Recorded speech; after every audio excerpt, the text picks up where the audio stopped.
ассалому алайкум бинандагони гиромӣ, нашри ҷанбастии барномаи иттилооти навидро мустақиман манзури шумо мегардонем. Дар студия Соро Холиқназарова ва сурдатарҷумон Қамаров Авранг.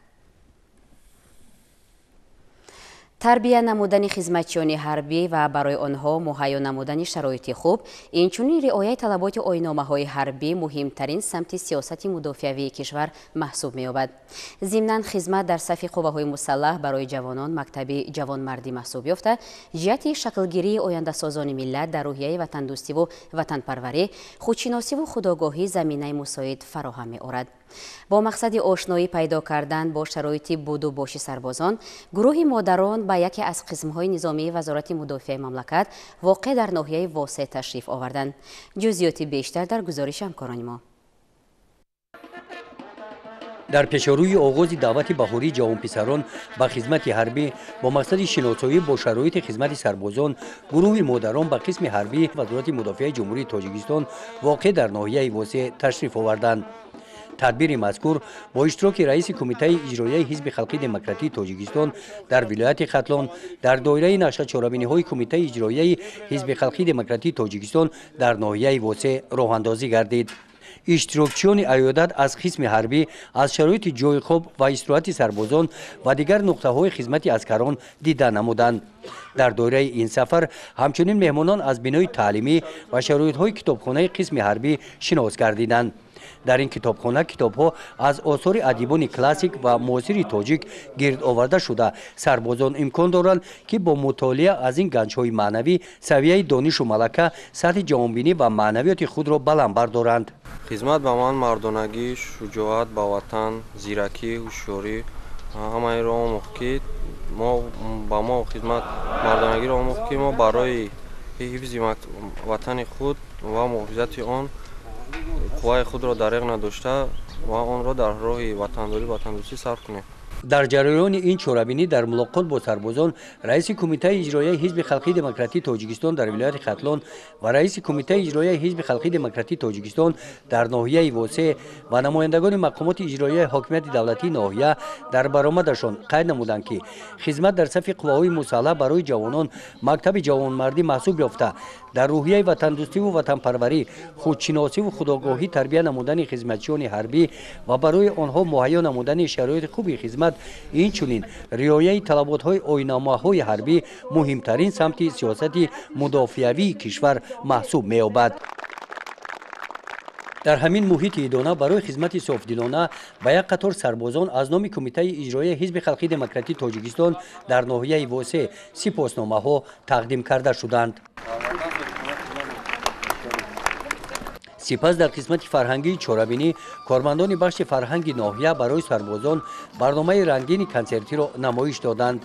баъди анҷоми барномаи фарҳангӣ вақти хӯроки нисфирӯзӣ иштирокчиёни чорабинӣ бо шароити ошхонаи қисми ҳарбӣ шинос гардиданд. дар чунин муҳит дар суҳбати рӯ ба рӯ сарбозон шукронаи кишвари азиз Тоҷикистони маҳбубамонро намуда барои дар қисмҳои ҳарбии мамлакат муҳайё намудани шароитҳои хуби хизмат миннатдории худро ба ҳукумати ҷумҳурии Тоҷикистон расониданд.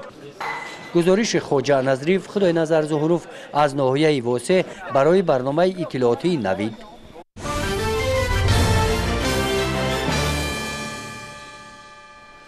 дар муассисаи таҳсилоти миёнаи умумии рақами 72 шаҳри Душанбе мулоқоти намояндагони суди ноҳияи Фирдавсии пойтахт бо омӯзгорону волидайни хонандагон баргузор гардид. дар ин вохӯрӣ масъалаи риояи қонуни ҷумҳурии Тоҷикистон дар бораи масъулияти падару модар дар таълиму тарбияи фарзанд, баландбардоштани маърифати ҳуқуқи шаҳрвандон ва ғайра мавриди баррасӣ қарор гирифт. ҳамкорнамон мавзӯъро идома медиҳанд.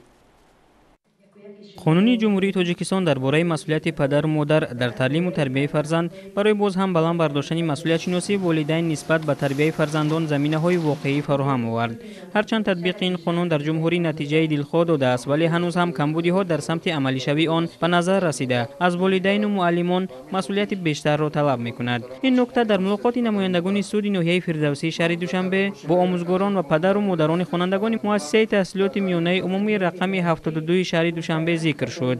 иштирокдорон атрофи масоили пешгирии ҳолатҳои шомил гардидани ҷавонон به حزب و حرکت‌های غیرقانونی، مناقشه‌های بین مکتبی، وارد نابالغان به مرکزهای دلخوشی و اینترنت کافه‌ها و اوباشی نابالغان ابراز اندیشه نمودند. گفته شد که سالهای آخر با تطبیق این سند حقوقی سطح جنایتکاری و عملهای نامطلوب میان جوانان نورسان به مراتب کاهش یافته است، ولی همکاری طرفین مقامات حفظ حقوق و معارف و ایالت تا حال در سطح ضروری به راه مانده نشده است. وابسته به این از آموزگاران و والدین دعوت به عمل آورده شد که در این سمت فعال باشند و مسئولیت بیشتر احساس کنند. بلند برداشتن معرفت حقوقی شهروندان از موضوعهای دیگری این واخوری بود.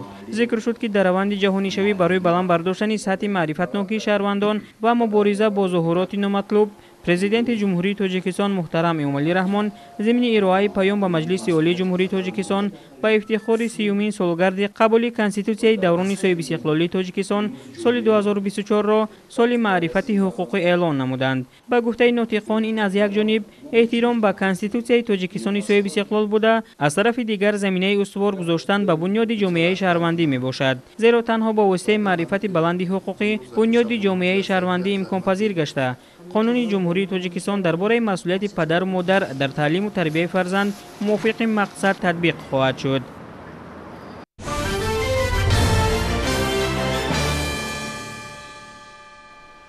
به خاطر پیشنهاد خدمت رسانی های با صفت بانکی به میزاجان و سری وقت انجام دادن عملیات های بانکی، جمعیت سهامی کشاده بانک اسخط در پایتخت مملکت فیلیال نوی بانک در ناحیه شاه منصور را فعال کرد. شرح بیشتر در گزارش همکاران ما.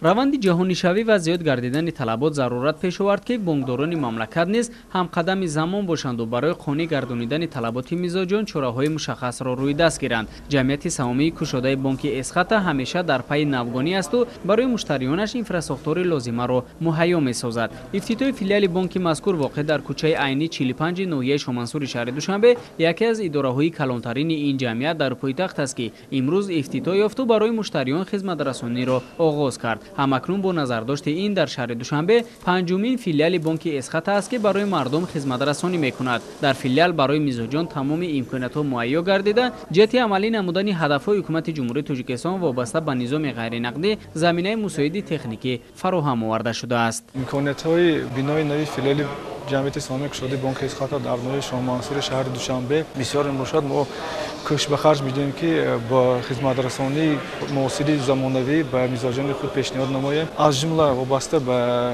فرمان پیشوا معظم ملت تحت 586 ما تصمیم گرفتیم که بهره وسعت دادن حسابات غیر نقدی به میزاجان خود راههای پرداخت غیر نقدی را به راه گذاریم. اینچنین با تمام میزاجان خود ما کوشش به خرج داده ایستادیم که با آنها همیهن الکترونی اسخط آنلاین را پیوست کنیم که آن امکاناتی زیاده از 250 خدمت رسانی وابسته به پرداخت‌های دولتی استفاده برده می‌شود. در مراسم افتتاح فیلیال نو روبرت بانک اسخط و مؤسسه‌های زیرتابع آن در شهر و ناحیه‌ها اشتراک نموده و فعالیت پرداختن اداره مذکور را در شهر دوشنبه قدم نو در راه عملی‌گردانی هدف‌های سازنده و فراهمسازی امکانات خوب برای میزاجان و هواداران این بانک نیکو مؤثر ارزیابی نمودند. اطلاع داده شد که فیلیال در دو آشیانه بنیاد یافته از تالار مجلسی، مشورتگاه، قبول پرداخت، انتقال، خزینه و امثال اینها عبارت بوده، همگی موافق به طلبات زمانی معاصر بنیاد یافته است. در این زمینه قبول داوطلبان برای به کار در بانک اسخط با راه گزارش از سنجش و کورس‌های کوتاه مدت راه اندازی می شود. همه نمود خدمت رسانی‌های بانکی در بانک اسخط هست، از قرضدهی و انتقال پولی سرکرده تا همیان موبیلی، خدمت رسانی اینکاساسیا، خدمت رسانی شخصانی حقوقی. داوطلبان اول انکета می‌سپارند، سپس در آزمون در سنجش خطی اشتراک میکنند. همه همین سنجش ها خیلی شفاف است. سپس مصاحبه می شود. همه داوطلبان در اساس آزمون به کار قبول کرده می شوند. باید گفت که با فعالیت پرداختن فیلیال نو و این هم تامین با تمام تجهیزات و تکنیک‌های صحوی نسل نو برای بهترسازی روند خدمت رسانی بانکی زمینه گذار می باشد. هیئت 95 نفره فیلیال بانک اسخط در ناحیه شاه منصور پایتخت در این زمینه موظف گردیدند که از گذشته دیده مسئولیت بلند حس نموده برای خدمت رسانی با صفت بانکی به مردم تلاش بیشتر نمایند.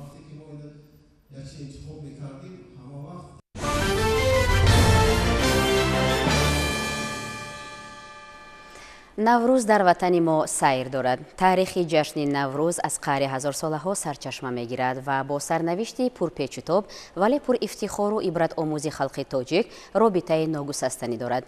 тоҷикистон яке аз давлатҳои ташаббускори ҷаҳоннишавии ҷашни наврӯз маҳсуб шуда. бо ибтикору пешниҳоди президенти ҷумҳурии тоҷикистон муҳтарам эмомалӣ раҳмон ин ҷашни бошукӯҳ мақоми байналмилалӣ касб карда дар ҷаҳон бо риояи суннатҳои неки наврӯзӣ ҳамасола таҷлил мегардад ки ин бояи ифтихори мо тоҷикон мебошад. дар маркази маъмурии ноҳияи рашт ва дигар ташкилоту маҳаллаҳои аҳолинишин таҷлили наврӯзи неқадам бо шукӯҳ сурат гирифт. гузориш дар ин хусус. сокинон ноҳияи рашт низ чун дигар шаҳру навоҳии мамлакат ҷашни наврӯзи байналмилалиро бо риояи расму оинҳои хоси он дар сатҳи баланди фарҳангӣ таҷлил намуданд. сараввал дар маркази ноҳия роҳпаймои идона намоиши ҳунарҳои мардумӣ, рақсу бозии кӯдакон, сурудхонаи сарояндагон, бозиҳои варзишӣ аз ҷониби ташкилоту муассисаҳо ва ҷамъиятҳои ноҳия оғоз гардид. дар намоиши наврӯзӣ маҳсули дастони аҳолӣ, таомҳои миллии наврӯзӣ, дастурхони идона иборат аз 7 син, 7 шин ба намоиш гузошта шуда буданд. дар ин намоиш сокинони 14 ҷамъияти ноҳия дастовардҳои худро пешкаши сокинон гардониданд.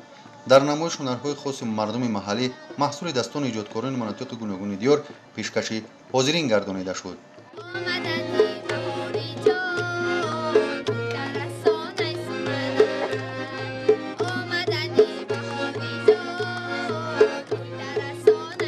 наврӯз бо шарофати истиқлолият ва хусусан бо шарофати ҷонисориҳои фарзанди миллат президенти ҷумҳурии тоҷикистон асосгузори сулҳу ваҳдати миллӣ ҷаноби олӣ муҳтарам эмомалӣ раҳмон умри дубора ёфтанд ва дар сатҳи ҷаҳонӣ имрӯз на танҳо ҳавзаи наврӯз мамлакатҳое ки дар ҳавзаи наврӯз зиндагӣ мекунанд, балки дар тамоми ҷаҳон наврӯзро ҷашн мегиранд.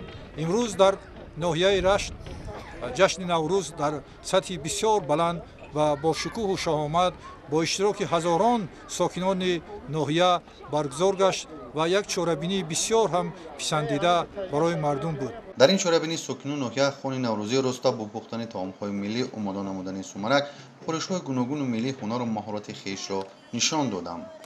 таҳти навои савту таронаҳои наврӯзӣ мардум хушҳолӣ намуда аз дастгириҳои давлату ҳукумат изҳори қаноатмандӣ менамуданд. занону модарон бо маҳорати махсус таомҳои наврӯзӣ ба монанди оши бурӯида, далда, дангича, оши палав омода мекарданд ва шукронаи оромию осудагии кишварро менамуданд. тоҷикистони соҳибистиқлол имрӯз нодиртарин суннатҳои наврӯзро аз нав эҳё намуда шукӯҳи тоза бахшид. мардуми ҷамъомадаро роҳбарати ноҳия бо фаросии ҷашни наврӯзи байналмилалӣ шодбош намуда аз ҷумла зикр намуданд ки мақоми байналмилалӣ гирифтани ин иди ниёгонимо боиси ифтихору сарбаландии ҳар фарди бошарафи диёр мебошад ки сокинони ноҳия бо шукргузорӣ аз соҳибистиқлолии кишвар наврӯзи имсоларо дар фазои осоиштагӣ бо рӯҳияи баланду ифтихори ватандорӣ таҷлил менамоянд. яке аз суннатҳои бисёр неку шоистаи наврӯз дар он аст ки одамон ба истиқболи ин ҷашни фархонда на танҳо макони зисту ашёи рӯзгор ва сори либоси хешро нав ё тозаву озода мегардонанд, балки қалбу ботини худро аз кинаву адоват пок месозанд. ҳар як шаҳрванди ин кишвари соҳибистиқлол бояд шукрона аз он намояд ки дар чунин ватани орому осуда умр ба сар мебаранд. ҳунармандони бахши фарҳанги ноҳияи рашт барномаи омоданамудаи хешро ки таҷассумгари ваҳдату сулҳу субот наврӯзи оламафрӯз аст пешкаши ҳамагон намуданд. хонандагони омӯзгорони мактаби интернати ҷумҳуриявии кӯдакони ятими шаҳраки навободи ноҳияи рашт ҷашни наврӯзи байналмилалиро бо шукӯҳу шаҳомати хоса тибқи расму маросимҳои маҳаллии хеш таҷлил намуданд.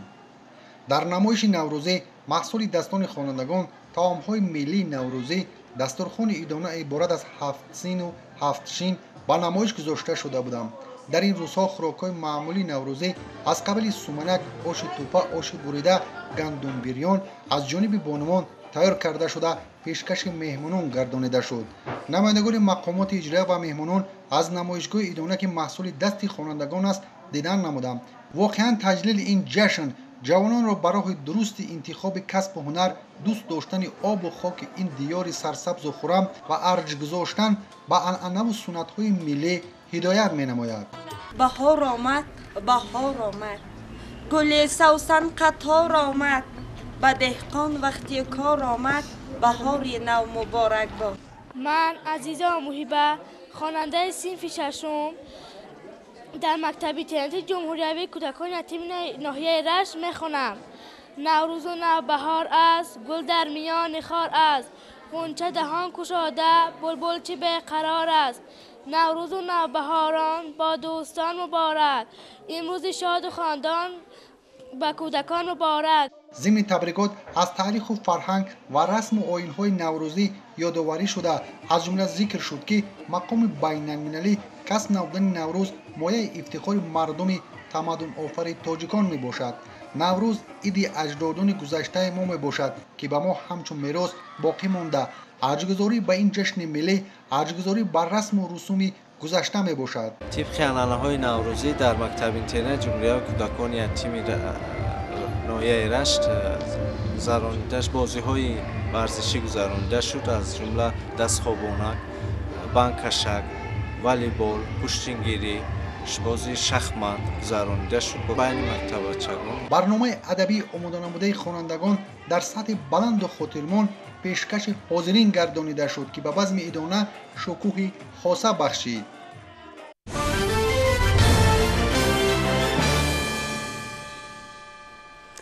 наврӯз аз камтарин ҷашнҳоест ки бо тамоми ҷузъиёт дар гӯшаву канори ватани маҳбуби мо ҷашн гирифта мешавад. аз ин бармеояд ки наврӯз барои миллати тоҷик ҷашни муқаддас аст. ин шабу рӯзҳо дар дурдастарин нуқтаҳои аҳолинишини кишвар хурду калон аз ин иди мондагор бо шодиву сурур ҷашн мегиранд. хабарнигорони минтақавии мо рафти баргузории тантанаҳои идонаи наврӯзӣ дар ноҳияҳои данғараву муъминобод ва шамсиддин шоҳинро дар гузоришҳои худ пайгирӣ карданд. таваҷҷӯҳ кунед. сокинони деҳоти лолазори ноҳияи данғара ин ҷашни фархундаро гарму самимӣ истиқбол намуданд. наврӯз рамзи ваҳдату сарҷамъӣ ба ҳисоб рафта, дар арафаи он тамоми қишрҳои ҷомеа бо ҳисси эҳтиром ба суннатҳои ниёгон ин ҷашни қадимаи миллиро гиромӣ медоранд. соли 88 соле ки мо ҳамёра сохтастем ба ҳунари дастҳои худмон мақсад маҳсулот бисёр тайёр мекунем, тавар тайёр мекунем, теша тайёр мекунем, уғрак тайёр мекунем барои кисидани гандум, کدمن تیار میکنیم برای چابک کردن مقصد، مخکشک برای مخ کشیدن. هم محصولات را ما در خانه تجهیزات داریم، همیشه تیار کرده میگذاریم. زنده کردیم هنرمند مردمینه. макони баргузории чорабинӣ ки деҳаи 400-аи ноҳия интихоб гардида буд, хонандагони муассисаҳои таълимӣ, занону бонувон ва ҳунармандон бо пешниҳоди таомҳои миллии баҳорӣ ва ҳунару дастовардҳояшон намоишгоҳи ҷашнӣ оростанд. масъулини мақомоти иҷроияи ҳокимияти давлатии ноҳия аз гӯшаҳои омоданамудаи сокинони 16 рӯстои деҳоти лолазор дидан намуданд. тантана ва риояи анъаноти аҷдодон дар ҷашни имрӯза аз ҷониби сокинон гувоҳӣ аз он медод ки воқеан ҳам ҷашни наврӯз омили муҳими иттифоқӣ ва рушди корҳои саҳроӣ ба ҳисоб меравад, зеро аҷдодони мо то ба имрӯз маҳз дар наврӯз бо дилу нияти нек ба соли нави аҷдодӣ оғоз бахшида, орӣ аз кинаву адоват барои зиндагии шоиста талош менамуданд. зикр гардид ки наврӯз фасли фараҳмандӣ, ибтидои бедоршавии табиат, рамзи ғолибияти равшанӣ бар торикӣ ва гармӣ бар сардиҳост. ин ҷашни аҷдодӣ нишонаи пайвандии инсон ба табиат мебошад. ин аст ки инсоният бо тамоми ҳастӣ омади зеботарин фасли сол баҳорро интизорӣ мекашанд. барои мардуми тоҷикистон наврӯз баробари ҷашни истиқлоли давлатӣ азизу муқаддас аст. тантанаҳои идона ба муносибати ҷашни наврӯзи ҷаҳонӣ бо шукӯҳу шаҳомат дар деҳоти лолазор идома ёфт. шодию нишоти сокинон ва рақсу бозиҳои кӯдакону наврасон дар наврӯзгоҳи деҳоти лолазори ноҳияи данғара далели он буд ки мардум ба ҷашни наврӯз чун рамзи пирӯзиву сарҷамъӣ, покиву гармӣ эҳтиром мегузоранд. барномаи фарҳангию фароғатӣ ки аз шеъру сурудҳои наврӯзӣ, баҳорӣ ва ватандӯстӣ иборат буд, то шомгоҳон идома ёфта мардуми заҳматқарини ин деҳот суруру шодмонӣ намуданд. имрӯзҳо дар саросари шаҳру ноҳияҳо ва ҷамоатҳои деҳоти дурдасти кишвар сокинон аз наврӯзи байналмилалӣ таҷлил менамоянд. дар ҳамин замина сокинони ҷамоати деҳоти деҳибаланди ноҳияи муъминобод бо оростани дастурхони идона ва ташкили чорабинии фарҳангӣ наврӯзро дар сатҳи баланд истиқбол гирифтанд. روی خوانی نوروزی خوراک‌های ملی خورش‌ها رمز نوروز سومنک و هفت‌سین و هفت‌شین گذاشتند. این جشن نیوگان را در دهه‌های کوهستان به طور خاص تجلیل می‌نمایند، زیرا بعد سردی‌های طولانی زمستان روزهای گرم فرا می‌رسد و طبیعت زنده می‌گردد. دهقانان نوروز و بهار امسال را خیلی خوب ارزیابی می‌کنند، زیرا به گفته آنها برف و باران زیاد نمی زمین را تامین کرده درختان را کرخ نمود و با گرم شدن هوا گل بستند که امسال برداشت حاصلی فراوان میوه در نظر است. نوروز شد و جمله جهان گشت معطر، از بوی خوش و لاله و ریحان و صنوبر. با وارد گردیدن عروسی سال نوروز به بزمگاه همه خرد و بزرگ شادی و خورسندی و رقص و بازی میکردند. واقعا نوروز جشن پاکی و زیبایی کشت و کار و به هم آمدن مردم میباشد. جشنگاه را لباسهای ملی چکن و اطلس و ادرس به برکرده زنان و دختران باز هم با شکوهتر گردانیده بود. گل دختران خنده به لب شکرانه از تنجی و آرامی صلح و ثبات سرتاسری کشور مینمودند و شعرخوانی میکردند. نوروز دیار آمد، پیغام بهار آمد، در موسم کار آمد، نوروز مبارک باد، نوروز نوروز نوروز مبارک باد. در همین روز در ناحیه یکی از بازی‌های نوروزی پایگاه تشکیل کرده شد که جوانانی چست و چالاک با اسب‌های بادپای خود در آن قوه آزمایی نموده صاحب تحفه‌های نوروزی گردیدند. در دایره کارهای آبادانی بخشیده به استقبال ارزنده از جشن 35 سالگی استقلال دولتی جمهوری تاجیکستان، روزهای جشن عید نوروز در مرکز ناحیه به نام شمس‌الدین شاهین دهات شوراباد با پیشنهاد جماعت دهات و دستگیری صاحبکاران محلی مرکزهای نوی خدمترسانی و تجارتی مورد بهره برداری قرار داده شده. تا این دوره در کوچه مرکزی یکچند عدد بناهای زمانوی بسیار روشن به استفاده داده شدند. در جشنواره نوروزی که در مرکز ناحیه دایر کرده شد، در برآمد رئیس جماعت دهات شوراباد و جانشین رئیس ناحیه همچنین قید گردید که ساکنان سربلند این منطقه کوهستان طبق دستور و هدایت‌های پیشوای ملت پرزیدنت جمهوری تاجیکستان محترم امامعلی رحمان که در پیام سالانه‌شان به مجلس عالی کشور ارائه نمودند، در سمت کارهای ساختمانی، بنیاد کارخانه‌های خرد صنعتی، مهیا نمودن جایهای نوی کاری، نقشه چهاربینی‌ها ترتیب داده تا جشن 35 سالگی استقلال دولتی تاجیکستان آن را دوره به دوره مورد عمل قرار می‌دهند. در جشن نوروزی ساکنان محله‌های دهات شوراباد، محله دهبیدیان، سبدره، نوآباد، راقیان، کوهدامن در همایش هنرهای مردمی و طعام‌های ملی، نامگوی پخت و پزهای خانگی، طعام‌های ملی و مسئول کارهای استحصالی‌شان را نمایش دادند. این سر و لباس‌ها مسئول کارخانه دوزندگی این دهات بوده 50 نفر زنان و دختران محلی به این شغل فرا گرفته شدند. در خدمت فرهنگی چورابینی نوروزی، کارمندان بخش فرهنگی ناحیه برنامه رنگین کنسرتی را بخشیده به نوروز نمایش دادند.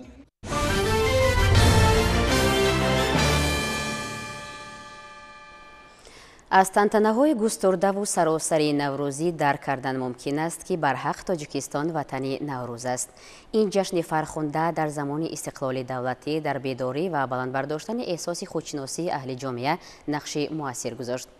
наврӯз аз машҳуртарин ҷашнҳои миллии мо аст ки бо фарорасиданаш фазои рӯзгори мардуми мо пур аз шодмонию сурур мегардад. ҳоло таваҷҷӯҳ кунед ба гузоришҳои ҳамкорони мо аз шаҳру ноҳияҳои тобеи марказ. ба муносибати ҷашни пуршукӯи наврӯзи байналмилалӣ дар деҳаи ҳаёти нави ҷамоати деҳоти ҳисори шаҳри ҳисор бо иштироки намояндаи мақомоти иҷроияи ҳокимияти давлатии шаҳри ҳисор маркази савдо ва хизматрасонӣ мавриди истифода қарор гирифт. дар ин бинои маркази савдо ва хизматрасонӣ молҳои ниёзи аввалии мардум, нуқтаи таъмири автомобил, инчунин сартарошхона мавҷуд буда барои сокинони деҳа хизмат мерасонад.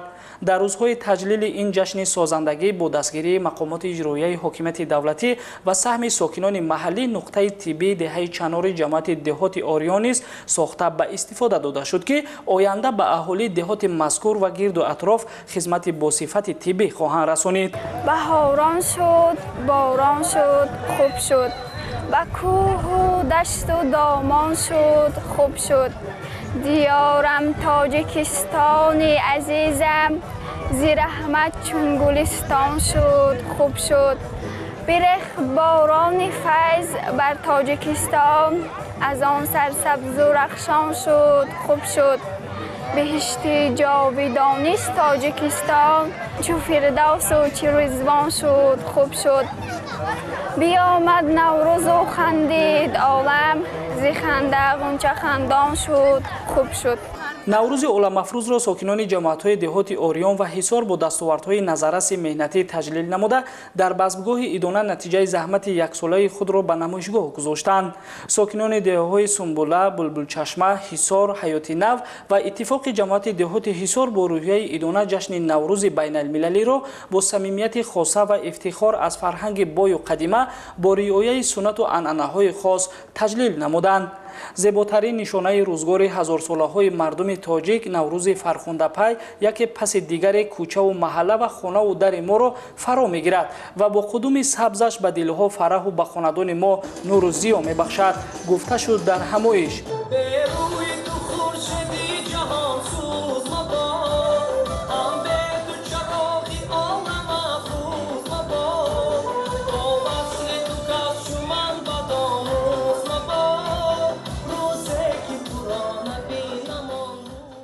ҳайати омӯзгорон ва муҳассилини муассисаи таҳсилоти миёнаи умумии рақами 103 ҷамоати деҳоти ориёни шаҳри ҳисор низ ба истиқболи ҷашни фархундаи наврӯз чорабинӣ бошукӯҳ оростанд.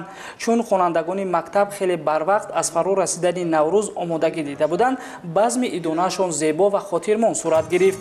дар базми наврӯзии хонандагон ҳамаи расму оин ва унсуру хусусиятҳои наврӯзӣ риоя гардид. ба саҳни наврӯзгоҳ бо навбат маликаи наврӯзу бобои деҳқон, гулгардонҳо ва варзишгарон ворид шуда иштирокчиён ва меҳмонони маҳфилро бо фаро расидани иди бостонии миллат таҳният гуфтанд.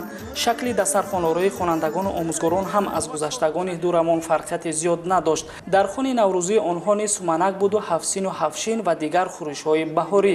рақсу бозӣ ва таронахонии муҳассилин ба базми наврӯзиашон шукӯҳу шаомати хоса бахшид. омӯзгорону донишҷӯёни коллеҷи фарҳанги ҷумҳуриявӣ ба номи буйдоқови ноҳияи рӯдакӣ бо ташкили як базми хотирмон ҷашни наврӯзи фархундапайро пешвоз гирифтанд. дар ин тантанаи идона намояндагони иттифоқи нависандагони тоҷикистон, масъулони мақомоти иҷроияи ҳокимияти давлатии ноҳияи рӯдакӣ ва омӯзгорону донишҷӯёни коллеҷи мазкур иштирок намуданд. нахуст иштирокчиёну меҳмонон аз намоишгоҳи ташкил намудаи муҳассилин ки фарогири хони идонаи наврӯзӣ аз ҷумла ҳафсину ҳафшин ва хӯрокҳои миллӣ буд, дидан намуда бо дастовардҳои донишҷӯёни коллеҷи фарҳанг ва ҳунари модарону гулдухтарон шинос шуданд. дар оғоз роҳбарияти муассисаи таълимӣ ва меҳмонон ҳозиринро ба муносибати ҷашни наврӯзи оламафрӯз табрику таҳният гуфта, таманнои ободиву оромӣ ва рушду шукуфоии тоҷикистони азизро намуданд.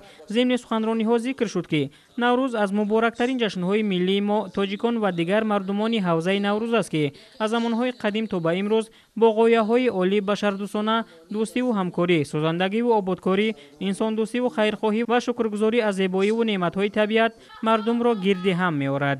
дар қисмати расмии чорабинии наврӯзӣ маросими супоридани мукофотҳои соҳавӣ ва ифтихорномаҳо сурат гирифт. масъулини иттифоқи нависандагони тоҷикистон, ҳукумати ноҳияи рӯдакӣ ва коллеҷи фарҳанги ба номи буйдоқов як қатор омӯзгорону донишҷӯёни ин муассисаи таълимии соҳаи фарҳангро барои саҳми назаррас гузоштан дар баргузории чорабиниҳои фарҳангию маърифатӣ, иштироки фаъолона дар озмунҳо ва корҳои ҷамъиятӣ ба ифтихори ҷашни наврӯзи байналмилалӣ бо медали аълочии фарҳанги ҷумҳурии тоҷикистон ва сипосномаву ифтихорнома қадрдонӣ карданд.